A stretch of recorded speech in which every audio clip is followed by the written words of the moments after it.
Is that what it was? Was that dead? Ooh, I really look forward to next time.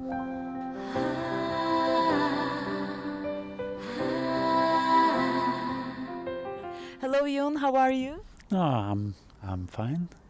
I can't find any reason not to be, so... It's Yeah. a beautiful place here. And I've interviewed you before in Norwegian. It was actually 3 years ago, I think. And I wanted to speak to you again and do this interview in English as well, because you have an extraordinary story. And let's go back, all the way back to when you were, this immensely popular stand-up comedian man who were working, and you felt that the pressure was too big. So you started drinking. Yeah, it started out, in Norway at that time, no one had ever been alone on stage. So it was like, since I was the first doing that, it was like the main thing on the news that day, on all the TV channels, and the newspapers had the front pages, because it was like a sensation that this one man is on stage alone and it works. And I have been doing this for like 3 weeks or so. So I felt like, at a very beginner level. And suddenly I was a main news, and shortly after that I was named the funniest person in Norway. So this guy who was at the beginning of trying out something, suddenly I had to live up to, it's like suddenly I was kind of competing with all the heroes from when I grew up, and I was supposed to be funnier than them, and that's I found that to be quite impossible, to... One thing is to try to be the funniest person, another thing is to feel like it. So there was this thing that I tried to be, that I never could experience myself being, And I'm just thinking, that you were the first one going on stage and making this show, probably out of, your own creativity came from you. And all of a sudden, the society gives, a mark, you're that, you're funny. So then, I'm that, then I have to be that, I can imagine that all of a sudden you kind of lost that freedom. Yeah, oh yeah. It was, this beginner. Suddenly I had like maybe sometimes like 20 performances in a week. Really crazy stuff, with helicopters from there to there and blah blah, to get through the day. And it was about delivering this much of me, and so what I had to do to be able to be this funny guy all the time was to put like 98% of who I really am on hold while I was doing this. And when it turned out to be like the first show that I put up, it was supposed to run for 4 nights. It ran for 189. And I was like, I remember around the 50th, I was like, is this going to be my life forever now? Is it like, do I have to do this? I start feeling trapped in it, because to me being funny is something that, it kind of, it shows up by itself. It's kind of the situation that calls for it, and suddenly I had to create that situation all the time. And the feeling, the emotional side of this was the other 99% of me saying, can I please be now? No, not right now. I just have to be funny first, and then it went on for like 10 years or so. Funny first, and then second, nothing, because I didn't have time for anything else. So I couldn't manage my emotions. My emotions were like growing and growing and telling me that you have to do something else now. You have to take a break, travel, do whatever, get out of this. But I thought that, being the funniest man in Norway, that smells success, doesn't it? And isn't that supposed to be what I'm looking for? Isn't that supposed to be good? Yeah. Feel good. Yeah. And everyone was like, everyone I met, like old friends and everything, they talked to me as if I had achieved something. You made it. Yeah, I made it, and I hadn't even started yet. But then you started drinking, and also you felt this pressure, and then you just met, or you ended up in the hospital, actually. Yes. It was like I was in the north of Norway. It was March the 3rd, 2004. I had done a show, and then after the show, as usual, I went out drinking, because I had come to the point where I couldn't sleep if I wasn't drunk.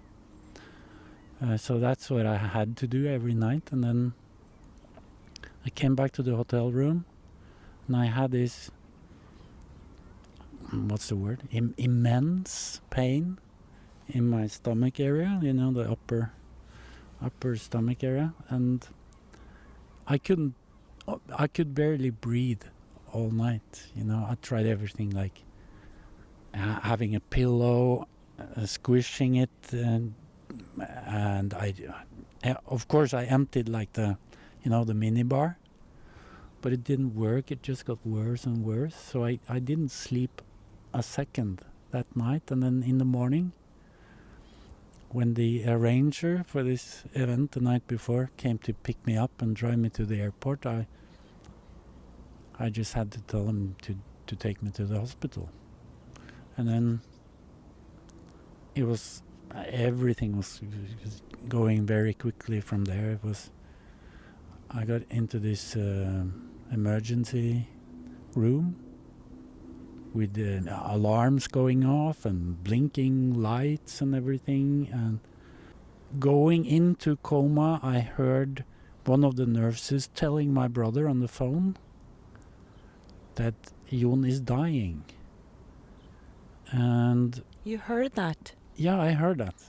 And I even heard my brother at the other end of the phone, who said, but didn't you just say you standing by his bed?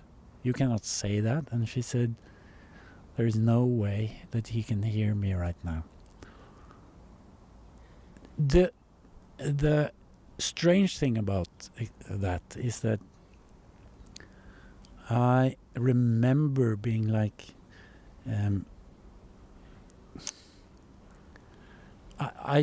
I heard it, and I instantly felt that I'm not afraid. I'm dying and I'm not afraid. What's going on? Why am I not afraid? But were you in your body at that time? So you were lying there, but you were conscious, and she thought you were unconscious? Yes. So I think I on the outside I was unconscious, but my ears were fully operational. I couldn't move. I couldn't say anything. But I heard everything. I heard the moaning of a guy next to me. I heard like everything, every single detail. So, but that's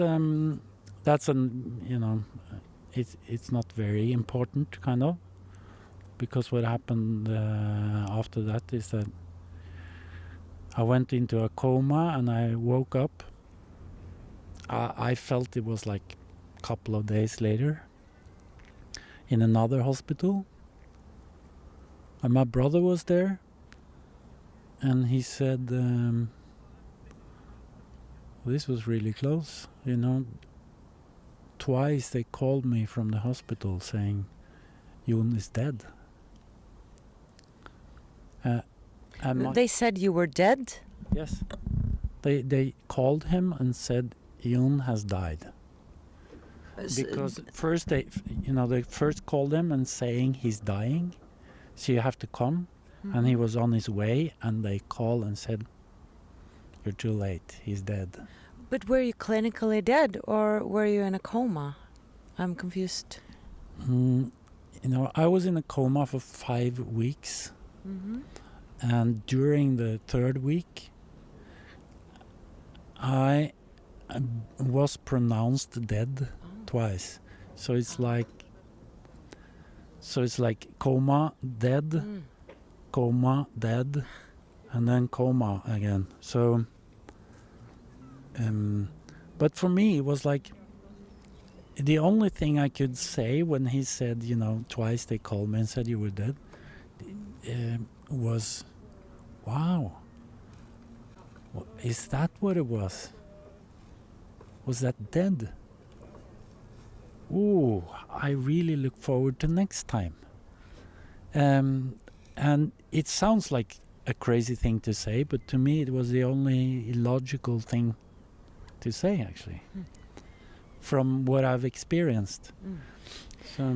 So let's talk about that experience. I mean, you experienced seeing the light, and you were totally transformed after this. Like your life hasn't been the same. You look at reality in a different way. Can you explain us your experience? The first phase, that I call it, when I look back at it, it was about me understanding that I was dying, that I wasn't here anymore, that I was going there, kind of. It's about surrendering. And the way it happened for me was that I was still in the physical world, just like this.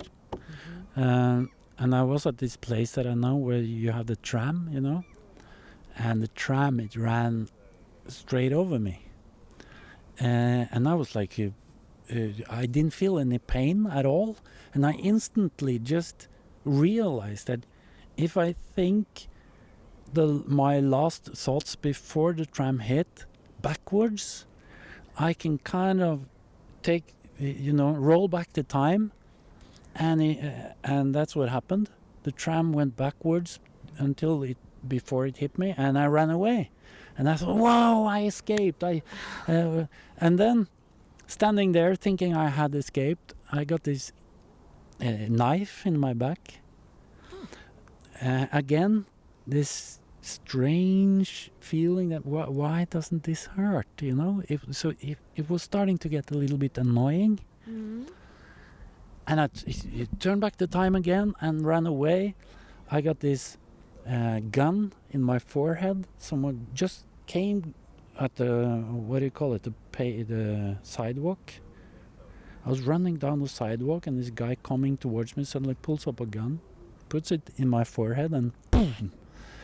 And I was starting to get like, what is going on here? Why are everybody just killing me here? And I turned back the time, and I ran. I turned back the time, I ran. And then, what it grew into was that I was like, I was so annoyed by it that I thought, I can't be bothered doing this anymore, It's like, why run away? If I'm supposed to be dead, I'd rather be dead then. Okay, let me be dead. But you didn't have like that conscious transition out of the body, so you, or were you suddenly in those scenarios?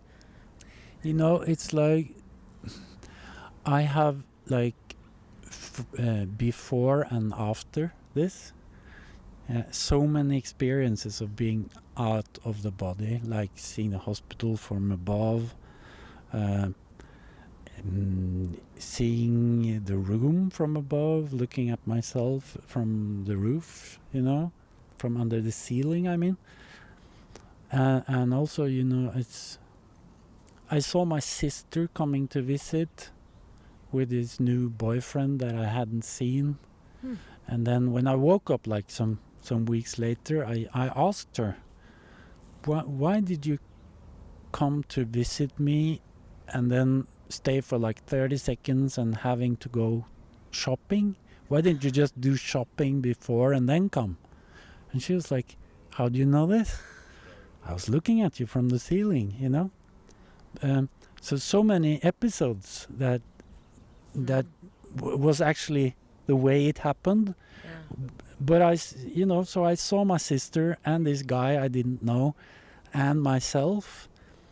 But the strange thing is that I didn't think it was weird at all. It was just the way things were, you know. But I find myself wanting to know what comes first and what comes after. But, you know, I'm realizing that might be impossible because in a way for you it was no time. Yeah, exactly. It's I said I when I woke up again, I felt like I had been out for like 2 days at the longest, but it was like 5 weeks. So if you know, it's like time is a strange thing. You know, time never happens, kind of. So I was so caught up in what was happening, what was going on, that it's like I didn't have time to notice time. Time hadn't anything to do with it, kind of. So, but what I'm saying is that, you know, this out of the body experiences was like before this two dying, 2 deaths. Oh, okay. And then after also. Okay. You know, so to me it's like part of the coma thing. I'm not so sure because it's really difficult for me to you know where it was you know, being under the ceiling, seeing yourself in the bed. You don't know what's going on in the bed because that's not what you're seeing. Do you see what I mean? So if that was my dead body there or what it was, I wouldn't know. But at least when my sister is there visiting me, I just kind of connect the dots and then obviously I wasn't dead at that time, you know. And also it's like the experience of coma and being dead are like so totally different, you know. It's like coma is like a total chaos. I'm very, very afraid. I'm very scared. Is that always the way it is, you think? Like when you're in a coma state, that's, you know, this chaotic state. But when you're having a near death or you're dying, that's another type of experience? To me, it's very, very different because as I'm getting to, you know, the dying has, you know, that's what the 4 phases is really about, is to go further into the process without the fear. So it kind of that's kind of the process, that it takes away the fear before you can die, kind of. Before you can fully transition in a way? Yes. Okay. And that's so this first phase is just like when I come to the point where I say or I think or whatever you call it, that I can't be bothered running away anymore. So if I'm supposed to die, okay, let me die then. Then everything changed, you know, like the physical, it was like completely gone, like this, gone.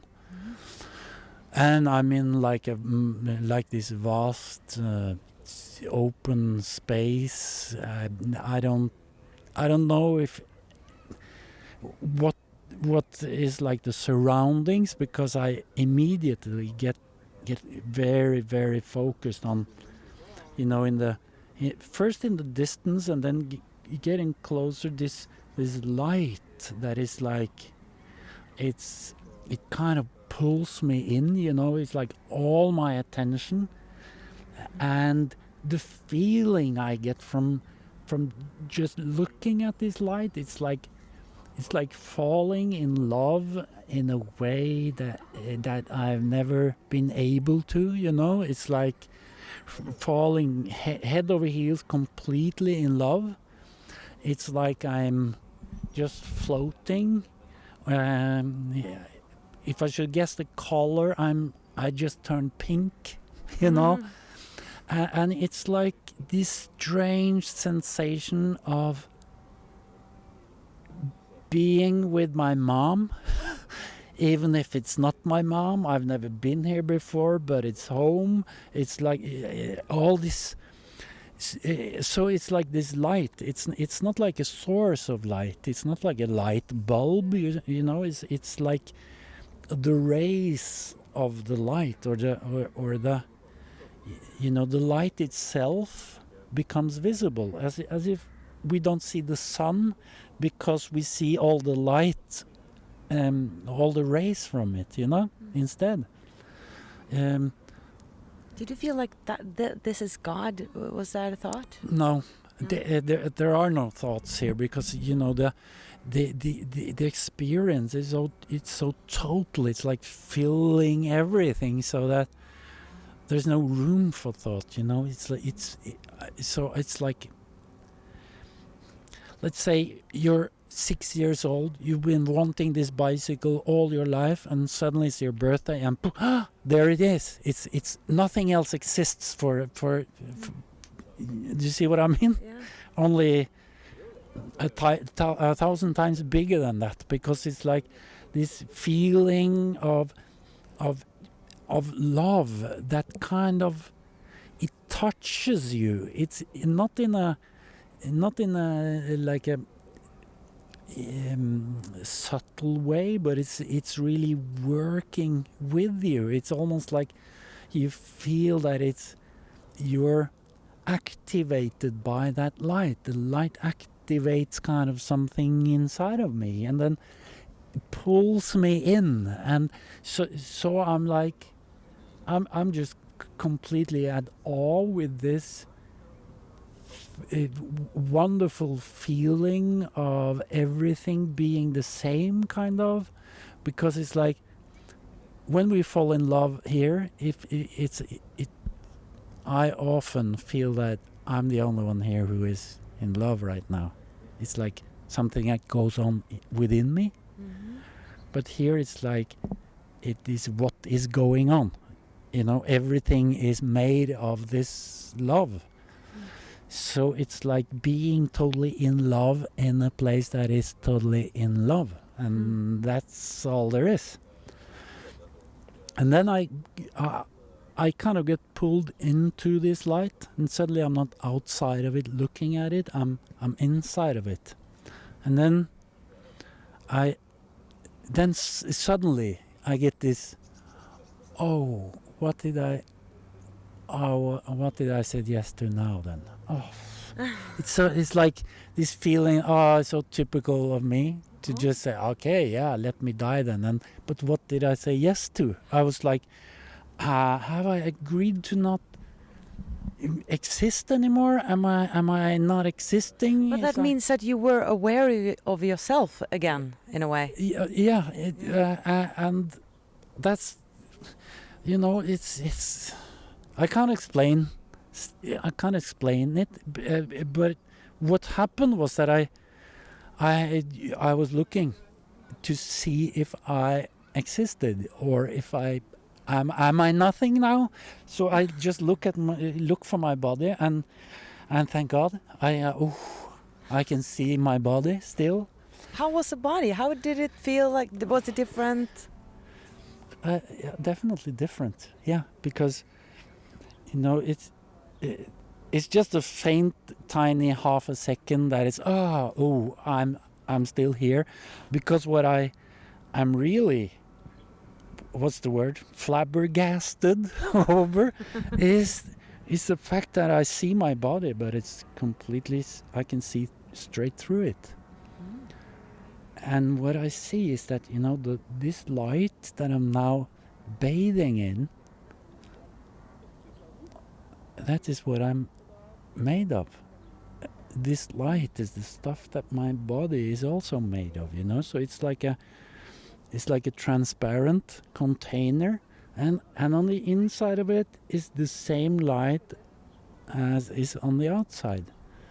And it's really, I start kind of playing a little with this, because I move my arms like this, and I see that the light stands still kind of, and I change what is inside the body.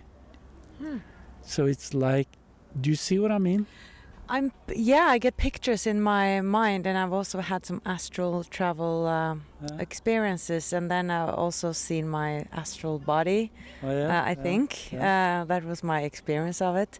So I'm thinking about that when I hear you, but it might be something different. But I felt that body was very solid, and I could stretch my finger and it got long.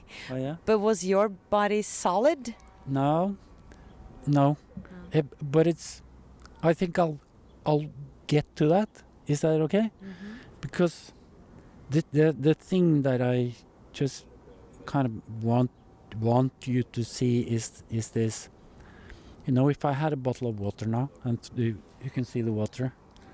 If I took a bottle of water, put on the cap, and I take it around in the water, it's the same water inside the bottle. It doesn't mix with what's in the river. But this light is like, it shifts, it's like the water inside is the same as on the outside. So when I move my hand, the water stands still kind of, so I change.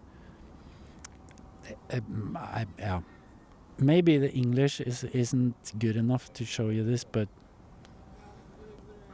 bear with us. Rewind and see it again. You'll get it. But then suddenly it's like realizing that I am made of this light. I also realized that there's a lot more of this light. So what is that? So I start looking around me, and I see the obvious. Oh, of course. It's everybody else also. And of course, if I am made of this light, then of course everybody else is too. And that's the... this is kind of the... what changed my life forever. This that comes now.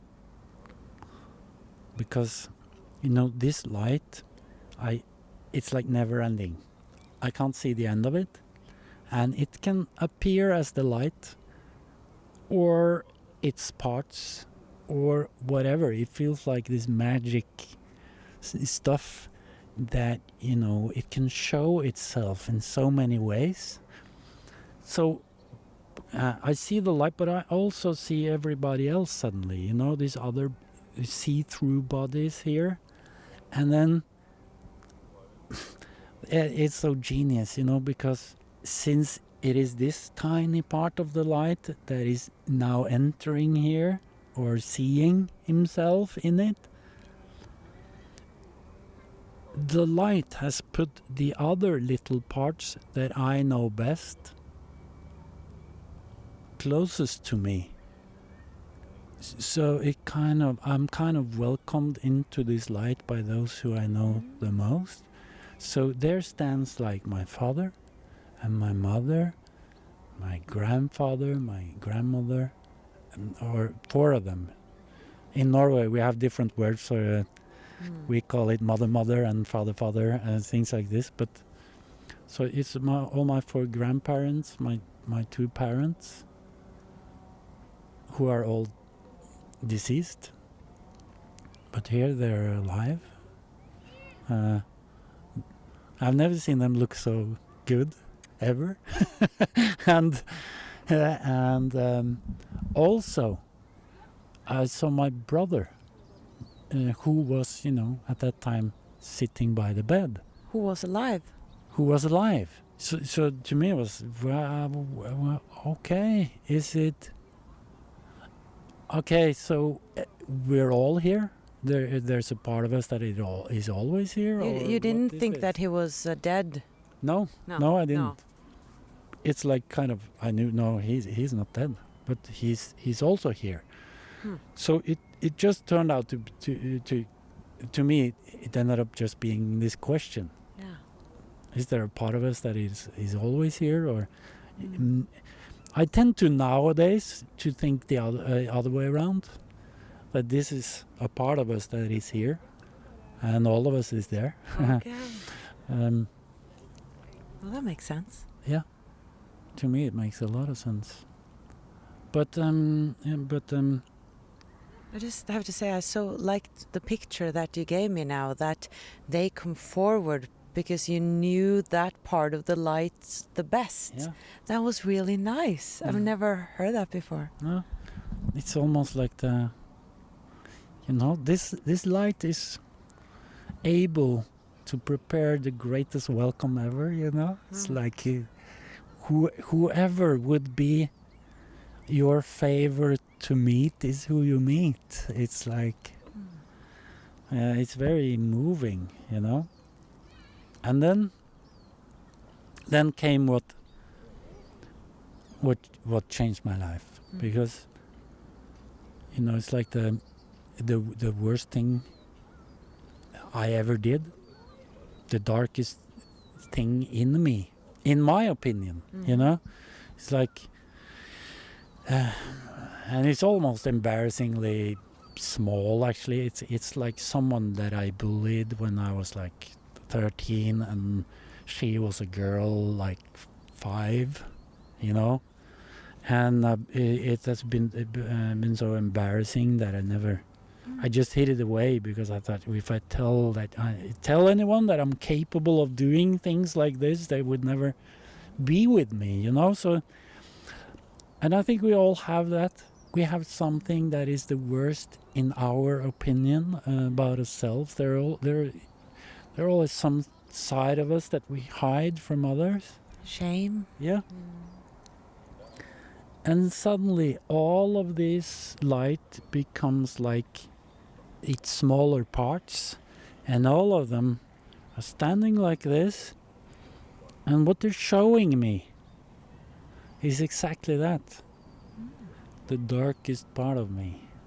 You saw it as a picture? Or? Yeah. It's like it's played out. It's like they're holding this, but it's a little difficult to use words for something that is, it's like, imagine you look at a small screen 100 meters away, and you just zoom in, and you see it like this. Do you get what I mean? Yeah. So you can even zoom in on tiny details on it. There's like not distance isn't. But it's so you see this image of all of them there, and then you see what. Yeah, you get it. And then the reason why they show me this is that they want to hurry and say, this is what we love the most. The most? The most. I'm making the words, So you could maybe also say, this is what needs our love. So, but what happens is that, this, just imagine yourself being like this little pieces, these Lego pieces on top of each other. Starting from white, you go gray, and then the black one is at the bottom. You know, when you show that you love the black one, what happens to all the rest? Like, all turn white, you know? There never was anything to be ashamed about. That's What so happened beautiful. to you was that you were a human being, and this happens to human beings, you know, all the time. There is nothing to hide, No judgment.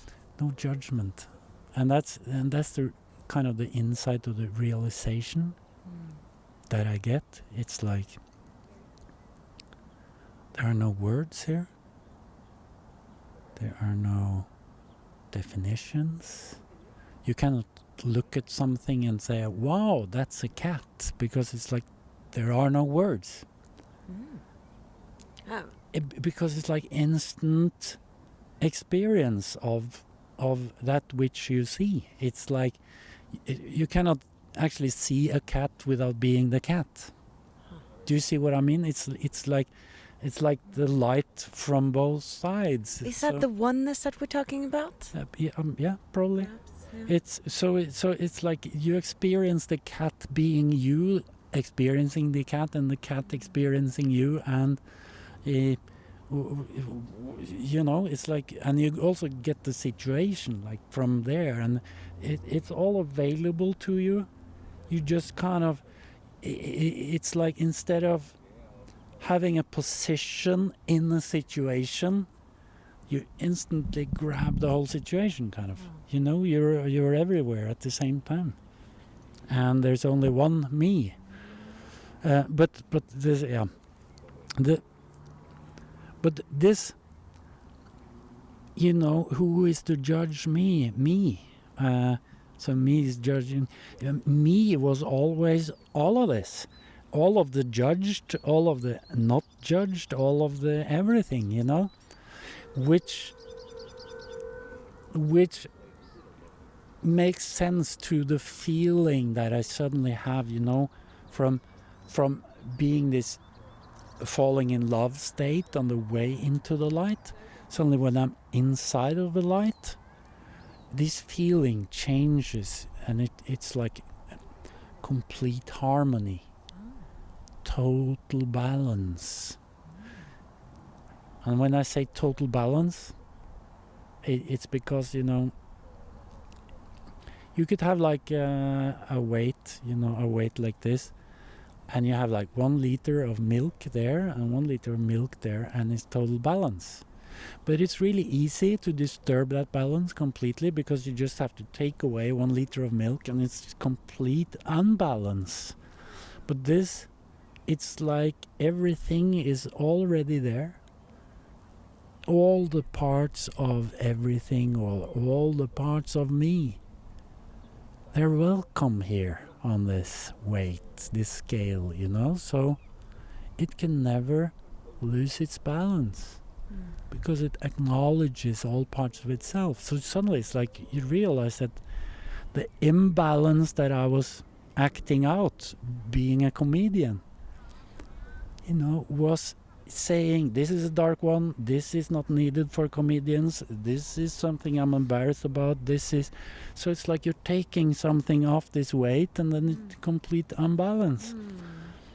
And here there is no such thing as imbalance, because it embraces everything. I am everything.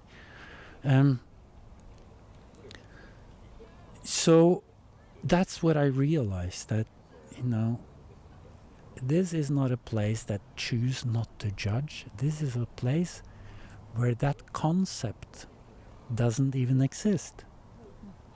Yeah, you know, it's strange to be able to feel this, but I feel that I am before it was invented.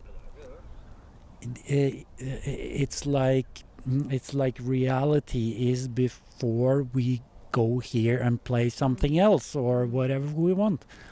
So it's like it can be invented by the ego or the our bodies or our minds, you know, but Here, it cannot happen. It's not a true self.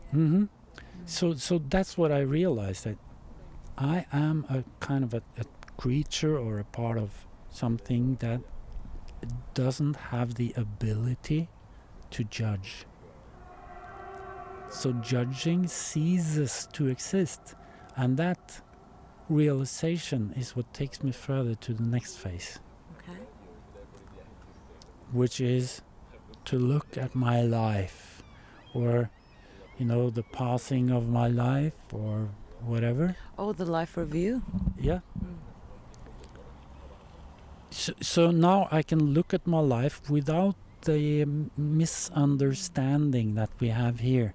I cannot look at it to figure out, was I the third worst? Did I just lead the third worst life of all time, or was I between the 5 best ever? It's not possible here. You cannot judge it. So suddenly, completely without fear, I can look at my life and see it for what it is. The question is, what was this? What was the experiences that was captured in what I call my life? So you understood your whole life in a way? Yeah. But I don't like the word understanding, because to me understanding goes here, and this is like, without this, it's like you're being everything. There is no need for understanding, So what's the reason with the life review then? The point is to see what it was. Okay. What was my life? Just acknowledge it? To kind of, it feels that this review is much more for us than for me, because us and me is the same here. So it's kind of on the way in. It's the reason I went into the physical was to experience something that hasn't been experienced. So at the same time, right now, we experience from the same situation 2 different experiences, and that's what we're here for. It's like there's a string in the back of your neck. It kind of goes up to this light, and that's what fills you. That's like the life in you. If you see just the body laying around, being dead, the life isn't in it anymore, so the life in it is like, it is that light. In my view, that's the light is that life. And then we just did it in a way so that our eyes, the physical eyes that we make, cannot see the light, because then we wouldn't see anything else, if you see what I mean. It's like we would see straight through the experience. We wouldn't have the real or the experience Exactly. without the veil, or with the without. Think of it as like a gel, who is everything, but wants to experience that everything which it is. So it splits up in small parts, or it sends out its rays, and whatever the rays hit, someone show up, someone is born or whatever, and then the one experiencing all of this is this gel, but also the one who is at the end of the ray, you and me and everybody else. And I think the thing that I took away from that, the life review, was actually how much I had misunderstood life, kind of, or understood life, because everything that I had understood, I had also judged. because you cannot understand without saying, I'm finished now. I've come to the end. I've come to the conclusion. Now I understand. But life never does that. Life never ends. So if you meet another person and then after 5 hours you say, yeah, I understand her now, then you create an illusion of her, and then A limited yes. conclusion. So then suddenly I interact with this illusion instead of interacting with you as you are. I see that. Because then you have defined who I am, Exactly. and I'm ever changing. So you're like, no, you're like this, and I'm Yeah. like, no, I'm. Exactly. I was that a second so ago. whatever you try to add, I said, no, I understand. I understood you years ago. You know, it's like so because that's the insight or the experience that I get from that is that all the things that I judged isn't there. Because whenever I judge, I'm not experiencing anymore. I'm creating an illusion and thinking something about that illusion instead of sticking with the movement of life. Just, it's like the skin of the trees, the bark. It's like you put yourself on a boat, tiny boat of bark, and you embark on the river, and life is the river, not the boat or you. It's like so life is something that is always living. And when we understand, it's like you become the person on top of that little bark boat, and then you are finished, because then the trip doesn't exist anymore. So it's like life is like a journey when you let the journey guide you. But as soon as you start to guide the journey, life has nothing else to do than just stop and wait. But are you talking about surrendering in a way? Talking about surrendering? What I'm talking about is like the experiencing of judgment, what it does, that walking around here putting labels on things is making life dead. I can give you an example. When I was like 4 or 5 years old, it's one of the first things that I remember. It's like sitting in my father's lap, and he was, he had this book with animals drawings in them, and he taught me that that's a giraffe because it has like a long neck and 4 long legs. Okay, and I learned that a giraffe has a long neck, 4 long legs. And it took like 38 years before I gave any more thought to that. Because whenever I saw a giraffe or a picture of it, yeah, it's a giraffe, I know what it is. But then suddenly I was at this zoo in Denmark where they have this thing that you can climb up so you get level with the head of the giraffes. And I was suddenly looking into the eyes of a giraffe like this big, like with these, and I saw a whole universe in there, I was completely like drowned in there, and then suddenly I realized that, if a giraffe had come to me and said, oh yeah, you're a human being because you have 1 head, 2 hands, 2 arms and 2 legs, I would of course think that, but if that is all you know about being a human being, you know nothing. Because being a human being is what goes on inside. So I realized that I had just stopped the giraffe because that's what I do when I try to understand. My dad says this is a giraffe, and then, oh yeah, now I get it. And then I stop. just try and think right now, the last time you sat eating breakfast, thinking, what is it that I really know? Oh yeah, I know that.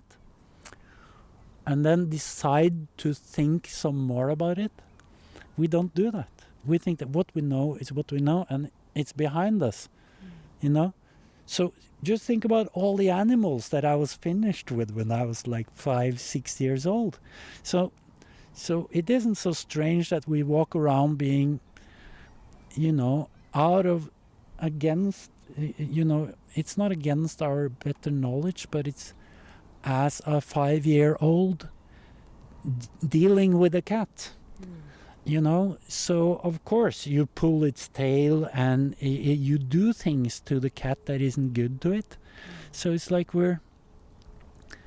since we know trees and know nature and know everything around us, it is to us dead. So we don't interact with it. We treat it as it is, like things that belong to us that we can do something with. So that's the kind of the teaching from this, is that don't turn life into all the things. And life is living. It is giving all the time. It is the giver of experience, kind of. And that is also the light, Nature and me is one. And let's go back to your near-death experience. So you had this life review. I was just wondering, did you get a choice to go back at some point? Yes, I did. Because when I was finished viewing my life, the experiences of my life, it kind of didn't take any time at all, because I had mostly been judging my life instead of experiencing it. Then I came to this final place, which is totally different from all the others, because it's like suddenly I'm back into a very physical place again. It's like when I go in there, I go through a door, which isn't a door, and it says death. I know I'm entering into death because I just know that. And then when I come in, I turn around and I see the inside of the door, which is now a door, because now it's a physical place again. And on the inside of that door, it says birth. And there's another door on the other side, and it also says birth. And it's the only two doors out of here. And this room, it's not a square room. It feels like it's almost like an inside of an egg or something, because it's like there's no sharp corners or squares here. It's and it's not round either, because it's like a longer distance that way than it is this way. So it's like oval kind of. So which makes me just think that it looks like an egg. And it's very simple what happens there. I just get this question: do you want to go further, which I know then is that door, or do you want to go back, which is back the door that I came in? Is there a being saying this, or do you just hear it? I just hear it. There's just me and the egg. And it's also not sound. It's like a question from my heart, kind of. I'm just a completely different being there. And it's the most difficult thing I ever did, because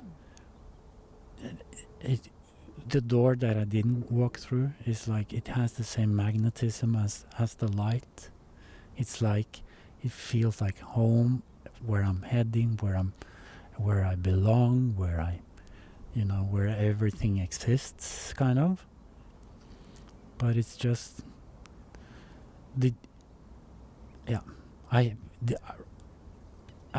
exactly like right now, I have to go back.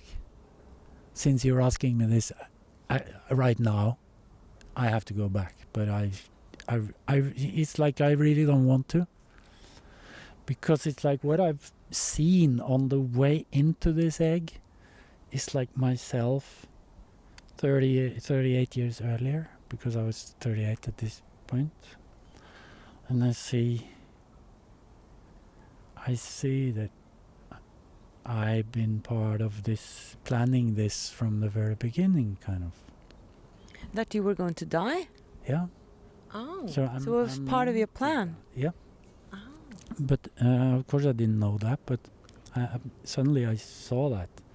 And because it was about going into a world and learning how to describe with images something that people can relate to. And being a comedian is a very good way of practicing that, because if people don't laugh, they haven't seen what is funny. If they laugh, they see it. So it's like giving people images by words or by your body language, and you get an instant realization whether they got it or not. So and then it's like almost like going through hell, because that's what hell back. Hell. And then I was supposed to then learn this and then get another content and then use that tool to bring it. No? And that's what I've been doing since. I'm trying to So just recap a little bit. You went through this egg, or you saw these two alternatives, and you felt I have to go back because this is part of the deal, the plan. And then you went through a hell-like experience again. No. Oh, okay. It was like the first part of my life, the comedian life, which was like hell, because everything was about that 1 hour on stage every night. Yeah. And then the rest of the day would be hell, because I was like drinking or whatever to just make sure that I didn't feel the wrong thing that wouldn't bring me on stage tonight, which I have to. So it was like being a zombie for 23 hours a day and living only for that 1 hour. And then that's when you have to perform, So that's what I mean when going through hell, picking up another content and then bringing that. So, well, thank you so much for sharing your story. And I know we could speak for hours, but we have to move on. But I just want to say that you're now doing talks and talking about this, and you're still using, the comic side of you. And I think that's such a great integration of all these part of you. And I just had a wonderful coffee with your girlfriend, and she was saying that you're so free, and that is all. It's really important to embrace the whole self. We talked about that too. So yeah, we actually talked much longer before we started taping it, didn't we? Yes, and we were like, oh my goodness, we have to start the interview. Yeah. But thank you so much. We might talk again, I feel like. I'd love to. Thank you for watching, guys. Much light from Drammen I Oslo. Bye bye.